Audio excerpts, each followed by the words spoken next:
네, 오늘은 8월 13일입니다. 목요일입니다. 새벽 예배 나오시는 우리 성도님들을 환영합니다.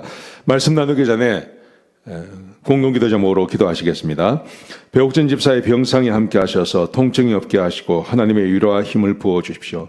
고나다 집사가 다시 걸을 수 있게 회복시켜 주십시오. 김시 집사의 건강을 회복시켜 주시고 대비박 형제의 건강이 회복되게 해 주십시오. 나의 모든 가족이 예수님 믿고 구원받게 해 주십시오.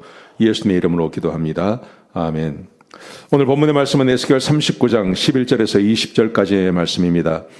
하나님의 철저한 심판이라는 제목으로 하나님 말씀 같이 보시겠습니다.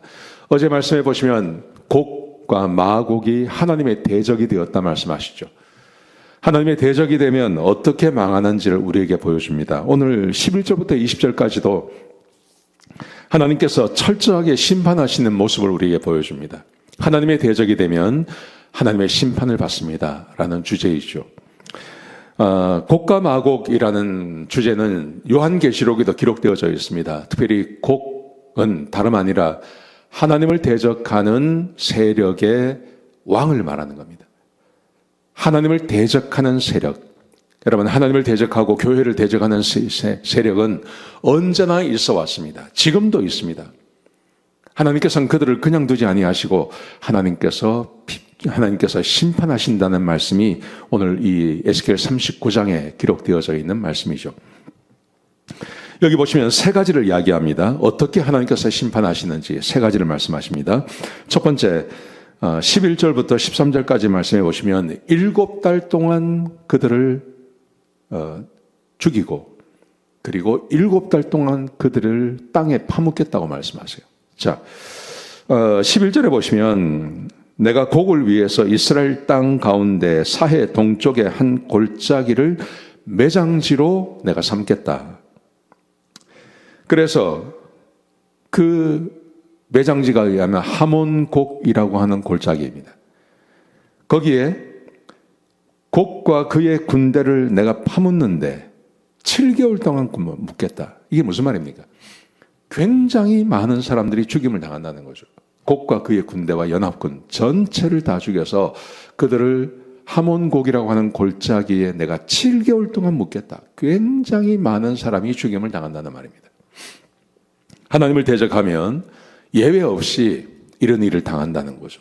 그들을 골짜기에 내가 묵겠다. 이렇게 말씀. 7개월 동안 묵겠다.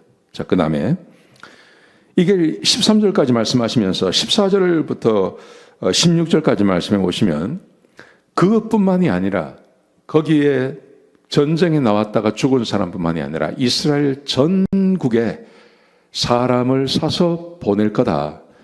보내어서 길에서 죽임을 당한 사람을 확인해서 만약에 그가 곡과 함께 전쟁을 치렀던 사람이라면 그 사람을 데려다가 이 곡에 파묻어 버리겠다. 그렇게 말씀하시는 거예요. 철저한 심판을 말하는 겁니다. 예외 없는 심판. 도망가도 잡아와서 또 매장할 것이고 도망가서 죽은 사람들까지도 그 시신까지도 가지고 와서 이 하몬곡이라고 하는 골짜기에 내가 묻겠다. 그렇게 말씀하시는 겁니다. 여러분, 이것은 예외가 없는 피할 길이 없는 철저한 심판을 말하는 것입니다. 하나님께서 하나님의 대적이 된 사람들, 또 하나님의 백성을 괴롭히는 사람들, 곡과 마곡 같은 사람들, 이 사람들에 대해서 철저한 심판을 말씀하십니다. 거듭 말씀드리는 거지만 요즘 세상의 분위기가 옛날 같지가 않습니다. 옛날 같지가 않습니다. 교회를 핍박합니다. 공공연하게 유럽이, 캐나다, 유럽 다 마찬가지입니다. 그리고 한국도 마찬가지입니다. 중국이 그런 일을 하죠. 중공이 그런 짓을 하죠. 북한이 그렇게 되지 않았습니까? 북한이 70년 전에 북한 공산당이 들어가서 교회를 다 파괴해버렸습니다. 그리고 철저하게 나라가 파괴되어지고 때거리가 없는 나라가 되어버렸죠. 중국도 마찬가지입니다. 중국이 아니라 중공입니다. 중국 공산당을 말하는 겁니다. 중국 공산당 시진핑이가 지금 중국 내에 있는 교회를 다 문 닫게 하지 않았습니까? 그리고 십자가를 끄집어 내리지 않았습니까? 불태워버리지 않았습니까? 목사님들 다 잡아가지 않았습니까? 지금 그런 짓을 한국 정부가 하고 있는 겁니다. 한국 정부가 그런 법을 통과시키려고 하고 그렇게 하고 있는 거죠. 저는 공산당하고 연관이 되어 있다고 저는 그렇게 생각합니다. 한국 정부가요. 그러니 그런 짓을 하는 거죠. 그런 법을 통과시키는 거죠. 결말이 뭘까요? 볼 것도 없습니다. 볼 것도 없습니다. 지금 중국 망해가는 거 보십시오. 한국도 마찬가지입니다. 한국 정부 오래 가지 못합니다. 반드시 무너집니다.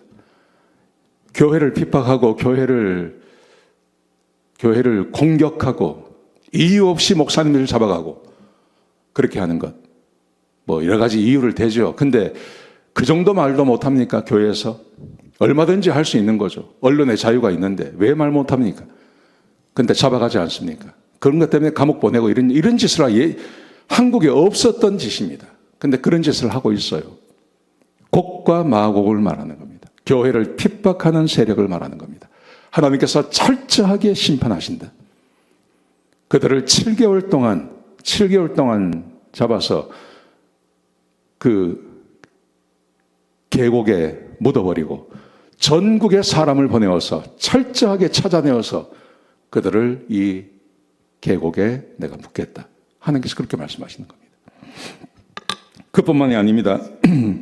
17절부터 보시면요. 이렇게 기록되어 있습니다. 그 땅을 깨끗하게 하는데 어느 정도 깨끗하게 하냐 하면 하나님께서 말씀하시기를 하나님의 말씀이니라 너는 공중의 새와 짐승을 향해서 말하라. 에스겔에게 하나님께서 말씀하시는 것입니다. 너희는 모이라. 짐승과 새를 말하는 겁니다. 너희는 모이라. 너희를 위해 큰 잔치를 베풀었다. 와서 고기를 마음껏 먹고 피를 마시라. 그 고기와 피가 뭐냐 하면 용사의 살이고 용사의 피다. 그게 곡의 군대들을 말하는 겁니다. 곡의 군대가 용사야라고 말씀하시면서 그의 살을 먹고 그의 피를 마시라고 말씀하십니다. 너희를 위해서 마련한 큰 잔치가 여기 있다. 배불리 먹고 피를 마시라. 하나님께서 철저하게 심판하시는 것을 말하는 겁니다. 꼭 하나님을 대적하고 하나님의 교회를 대적하고 그리고 핍박하는 그 세력을 말하는 거예요. 이 곡이라고 하는 것이 곡과 마곡의 전쟁이라는 것이 그냥 에스겔 38장 39장에만 기록되어져 있는 게 아니라 요한계시록에도 기록되어져 있잖아요. 요한계시록에 말세가 되어지면 곡과 마곡의 전쟁이 있을 거다. 하나님을 대적하는 적그리스도 세력이 나온다고 말씀하시는데 그에 대한 심판에 대해서 에스겔에서 이미 말씀하신 것입니다. 그리고 역사가 이것을 증명해 주고 있는 것입니다. 여러분 그러므로 두려워할 것도 없습니다. 두려워할 것도 없고 걱정할 것도 없습니다. 하나님이 알아서 하십니다. 하나님이 알아서 심판하십니다. 여러분 이 말씀 꼭 기억하시고 나는 하나님의 대적이 아니라 하나님의 편에 쓰셔서 함께 가셔야 할 줄로 믿습니다. 그렇게 하루하루를 보내시는 또 오늘 하루를 보내시는 저와 여러분 되시기를 주의 이름으로 축복합니다. 기도하시겠습니다. 아버지 하나님 감사합니다. 귀한 말씀 주셔서 감사합니다. 하나님께서 심판하시겠다고 약속하셨습니다. 하나님께서 심판하여 주옵소서. 교회를 핍박하고 하나님을 대적하는 무리를 심판하여 주옵소서. 하나님의 심판이 보게 하여 주옵소서. 감사합니다. 예수님의 귀하신 이름으로 간절히 기도드렸습니다. 아멘.